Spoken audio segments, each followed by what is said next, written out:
Bienvenue à Manga Badass. Alors, cette vidéo va se consacrer au pourquoi et au comment de mes mangas en version numérique. Pour ceux qui ont l'habitude de me suivre, vous savez pertinemment que je suis un gros consommateur de mangas en version numérique ou dématérialisée, comme vous le préférez. Et que j'ai pour habitude de filtrer de manière très sélective les collections, les titres qui iront dans ma mangathèque physique. Je vais donc m'attarder sur le pourquoi de ce choix du numérique dans ma consommation de manga. Je pense qu'il est inutile que je vous parle des raisons du pourquoi du papier. On est tous d'accord là-dessus. Le plaisir d'avoir un bon manga, le plaisir de le toucher, de profiter de sa couverture, le plaisir de l'avoir entre les mains, le plaisir de l'avoir sous ses yeux, et ainsi savourer la vue de sa collection dans sa mangathèque. Ce qui nous rend fiers, et là-dessus, il n'y a pas de débat. Puis, je vais m'attarder sur le comment, ce qui me semble être peut-être le plus important. D'ailleurs, on va repousser le pourquoi à plus tard et se consacrer d'abord sur le comment, qui me semble également être le plus intéressant. Mais avant toute chose, il faudrait faire le point sur votre consommation de manga. Quel est votre profil de collectionneur? C'est la question qu'il faut se poser afin de mieux prendre en compte le comment. Pour ma part, je me considère comme un consommateur hybride. En format papier, je mets une préférence, une priorité sur les grands formats. Les versions de luxe, les perfect editions, les ultimates, ce que vous voulez, mais les beaux livres, les belles collections. Je préfère que ce soit un beau produit. J'ai envie que ma mangathèque présente des collections dont je sois fier et que je pourrais relire sans problème. Elles ont d'ailleurs d'autant plus leur place si la collection n'existe pas en numérique ou pas encore. Je désire également que ma mangathèque représente mes mangakas favoris, ne serait-ce que par un titre, une collection, une série. Voilà. Soyons clairs, ma mangathèque c'est ma vitrine, je m'identifie dessus, je souhaite qu'on m'identifie également dessus en tant que passionné de manga. Et je veux que ce soit une collection assumée. Un titre que je n'aime pas ou que je n'aime plus n'a plus sa place dans ma mangathèque. Et même si celui-ci est un produit rare, avec une valeur qui peut parfois être exorbitante. Attention, une collection rare valorise encore plus une série qu'on aime, évidemment. Donc c'est un lieu, c'est un sanctuaire qui est en constante évolution et qui change constamment à quelques détails près, soit pour laisser la place à de nouveaux arrivants, soit en laissant partir ou juste pour le plaisir de tout réaménager. En format numérique, je mets une préférence pour des séries telles que les shonen, qui sont à rallonge, qui sont longues voire sans fin, et qui prennent véritablement trop de place dans une mangathèque, voire sur des étagères.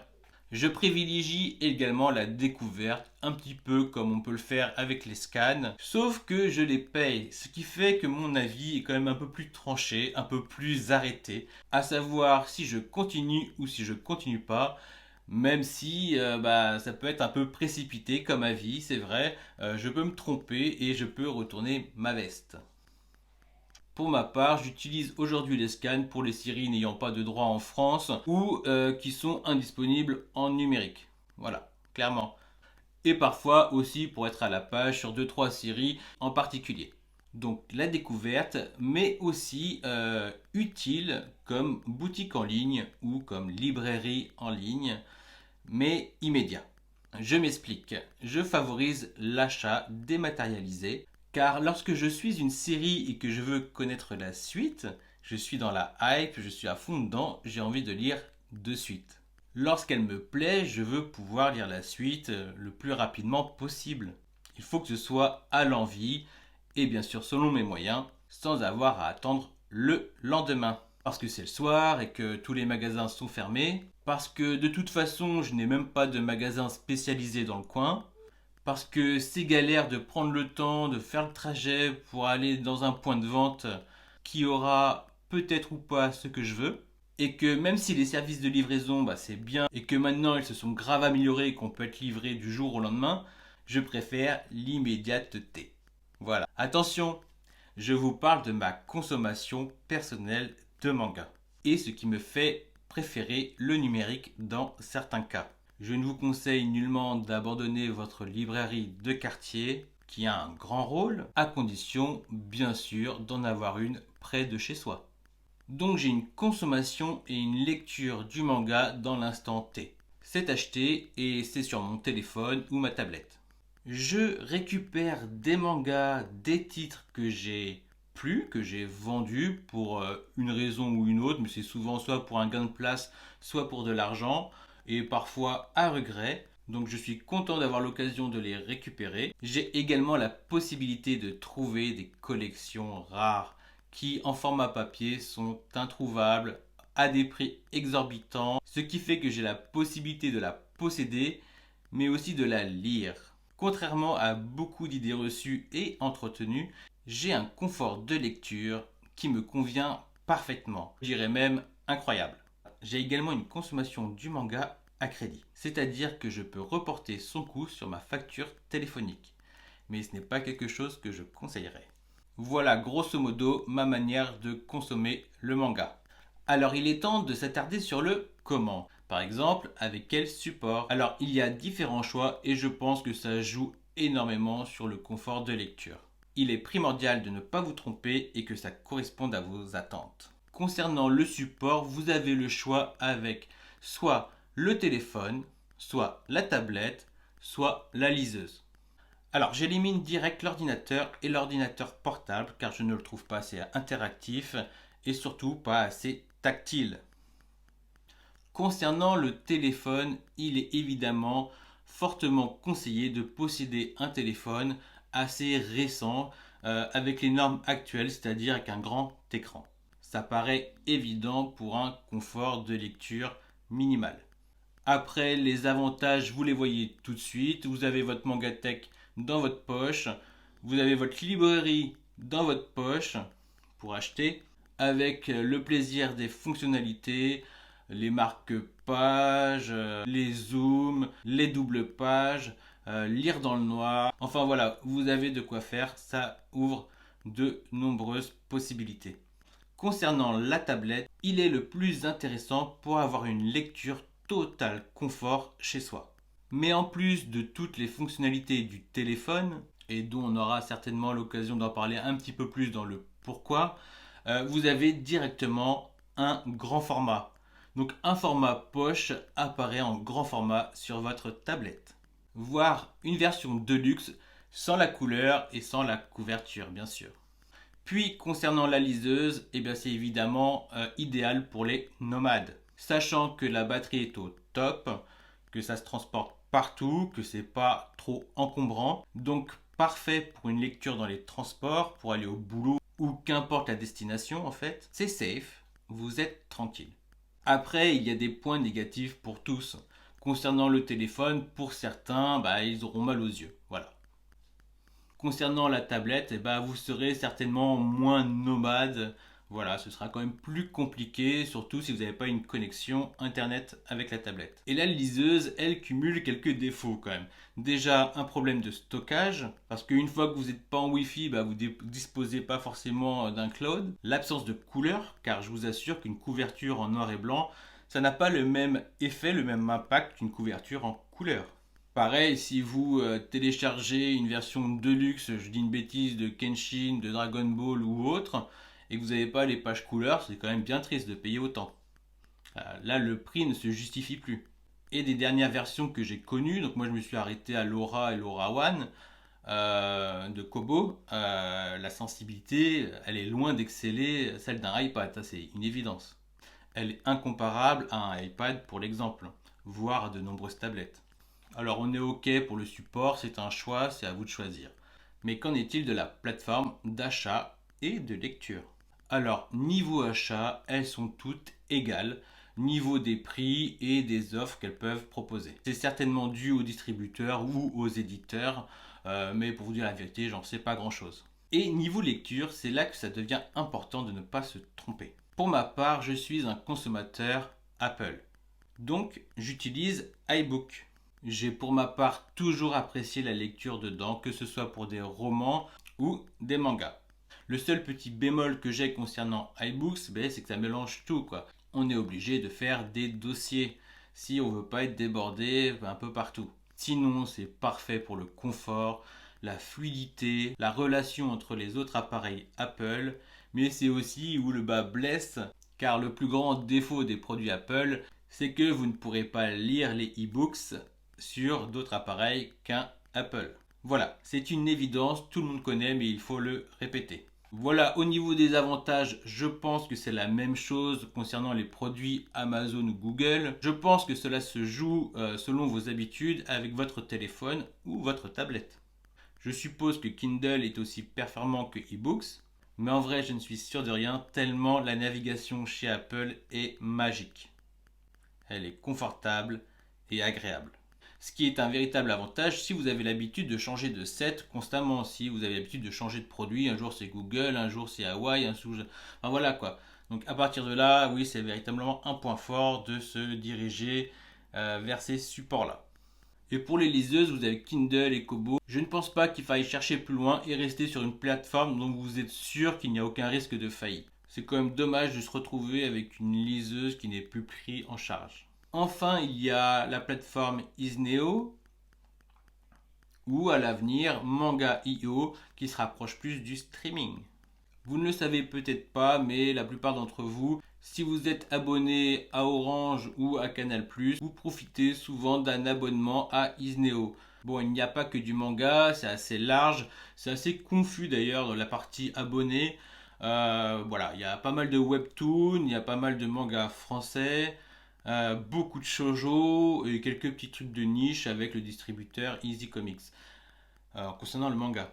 Par exemple, si vous voulez lire tous les Radiant et que vous êtes abonné gratuitement sans le savoir, profitez-en. Voilà, vous pouvez lire Radiant. Le gros défaut que j'aurais dit, c'est qu'à une époque, je trouvais que ça ramait beaucoup. J'avais du mal à vraiment bien profiter de cette application. Avant de faire cette vidéo, je l'ai retesté, donc c'est beaucoup plus fluide, mais vous ne pouvez pas faire de double page. C'est-à-dire que lorsque vous tournez votre téléphone, par exemple, pour profiter d'une double page, bah non, vous ne l'avez pas. Vous avez la page coupée, et donc ça pour moi c'est rédhibitoire. Et ce qu'il y a encore de plus rédhibitoire, c'est que sans connexion, bah, vous n'avez rien. C'est une application qui me semble, alors peut-être que je dis une bêtise, mais de ce que j'ai vu, ne fonctionne pas sans connexion. Donc en fait, vous achetez un produit, vous pouvez peut-être pas en profiter si vous n'êtes pas connecté. Enfin voilà, moi j'ai du mal avec ça, c'est rédhibitoire. C'est le comble pour moi, un produit acheté qu'on ne peut pas utiliser. C'est un peu le frein que j'ai sur le streaming. Si encore il faisait de bonnes simultrades à la Manga Plus, alors ça va, ça t'évite d'aller voir des scans, tu découvres des petits trucs. Voilà, donc c'est comme Mangayo, tu profites d'un abonnement, tu sais pourquoi tu y vas, tu peux l'arrêter à tout moment. Bon, ça se comprend, mais moi j'ai besoin, concernant mes mangas, mes collections mangas, de les acheter, de les posséder et de pouvoir les lire à l'envie quand je veux, où je veux.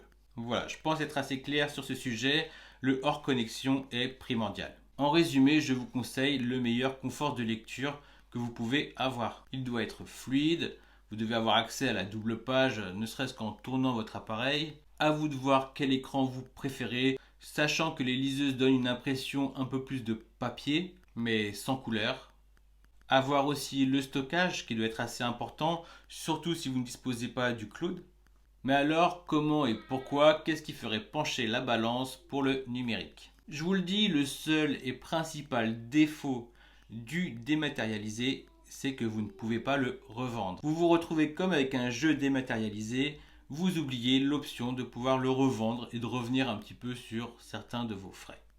Si la lecture ne vous plaît pas, voilà, vous arrêtez la lecture tout de suite. Ensuite, il y a les avantages des prix à l'achat qui correspondent à l'achat en occasion en format papier, voire moins parfois. Il y a le gain de place chez soi, la discrétion.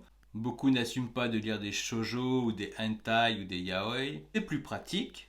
C'est la possibilité d'avoir sa mangatech toujours avec soi. La librairie également, afin de pouvoir acheter à l'instant T. Profitez des doubles pages, mais mieux qu'en version papier.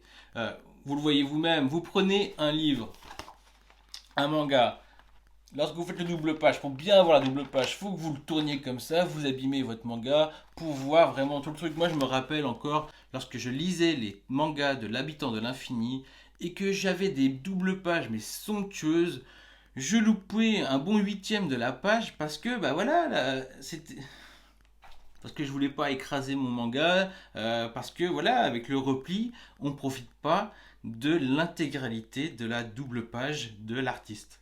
Voilà, la planche n'est pas dans son intégralité, car vous avez la pliure qui vous empêche de vraiment profiter de cette double page comme on peut en profiter en numérique. Et aussi parce que c'est l'avenir d'une manière ou d'une autre. Les Japonais, et ça je l'ai toujours dit, que ce soit socialement ou pas, ont 10 ans d'avance. Alors si je peux vous donner un conseil, il vaut mieux commencer aujourd'hui, car demain, vous aurez du retard. Alors bien sûr, il y a toujours cette remarque à propos du scan. Pourquoi acheter en numérique alors qu'on peut profiter du scan? Et je mets de côté la raison légale ou illégale. Et je vais vous répondre que c'est un peu comme les jeux gratuits, les jeux que vous avez gravés. Il faut être honnête, vous les avez cumulés et vous les avez mis de côté. Vous y avez très peu joué, pas de la même manière qu'un jeu que vous avez acheté. Et ça correspond parfaitement aux personnes qui ont téléchargé énormément de scans dans le but de les accumuler, d'avoir l'occasion de les lire, mais qui n'ont pas forcément été lus. D'ailleurs, on retrouve cette maladie aussi chez les collectionneurs de mangas. J'en connais beaucoup qui accumulent mais ne lisent pas leurs mangas. Et puis, il faut aussi être honnête, ce n'est pas vraiment le même produit. Les scans sont souvent une traduction d'une traduction. Elles viennent la plupart du temps de prépublication. One Piece en est le meilleur exemple. Donc voilà, c'est pas affiné, c'est pas le même boulot, c'est pas le même produit. En soi, c'est la même histoire, mais c'est pas le même produit. Et pour ceux qui ont l'habitude de lire leurs scans en ligne, il faut l'avouer, il y a un sérieux problème de confort. Moi, ça me gonfle d'avoir des pubs sans arrêt, ça spam, j'ai du cul qui apparaissent, des gros nichons, des tubs, j'ai pas envie de voir ça. Et puis ça me casse mon délire. Donc quand j'ai vraiment envie de lire absolument tel chapitre, voilà, j'appuie 3, 4 fois, 5, 6 sur la pub pour l'enlever et après en général ça passe, on n'en parle plus. Mais c'est chiant. Pour moi, le scan, c'est comme si tu lisais le Weekly Jump, donc tu l'as lu et tu l'as acheté. Voilà. C'est pas la même chose. En conclusion, beaucoup de personnes pensent que la passion, voire la valeur d'une personne, se joue à la taille de sa mangatech, voire du nombre de mangas qu'il possède. La seule chose que je peux vous dire, moi, c'est de préférer la qualité à la quantité. Et c'est pas moi qui ai inventé cette phrase, cette expression. Je ne suis pas pour le full numérique. On a quand même besoin de voir ce que l'on possède. J'ai moi aussi une part de puérilité, de fierté, d'exhiber ma mangatech, ma collection.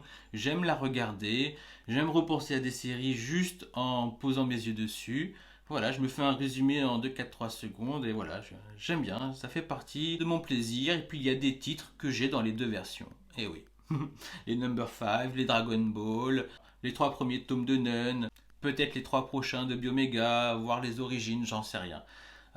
C'est un dilemme souvent pour moi, mais voilà, parfois la version papier prend le dessus du numérique. Mais en soi, c'est un détail. Je suis heureux de pouvoir suivre mes shonen de sport, genre Initial D et Q, en version numérique. Et je demande pas plus, je demande pas à avoir une ribandelle de manga. J'ai déjà Hajime no Ippo pour ça et ça me convient parfaitement. Beaucoup sont contents de pouvoir acheter leur shoujo, leur yaoi et leur hentai sans avoir à être jugé. Je peux le voir sur ma plateforme numérique. Les plus grandes ventes, ce sont les shoujo. Mais clairement, vraiment de loin. Donc clairement, c'est à vous de trouver votre équilibre, c'est à vous de voir ce qui vous convient le mieux. Pour X raisons, aujourd'hui, bah, vous êtes full papier et je comprends. Et demain, vous serez peut-être full autre chose ou hybride comme moi. En tout cas, je pense que vous évoluerez quoi qu'il arrive en fonction de votre vie. Voilà.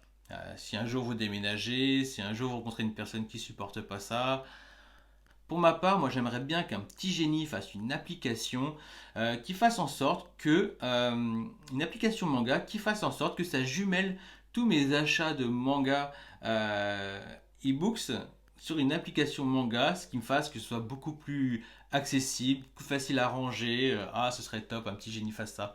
Enfin voilà, j'ai fini avec vous, j'ai fini avec cette vidéo. J'espère que c'était pas trop long, que j'ai pas apporté trop de jugement de valeur. Ça arrive des fois, on dit beaucoup de bêtises. En tout cas, le plus important, c'est que vous prenez soin de vous et que vous lisez des mangas. Voilà. Ciao!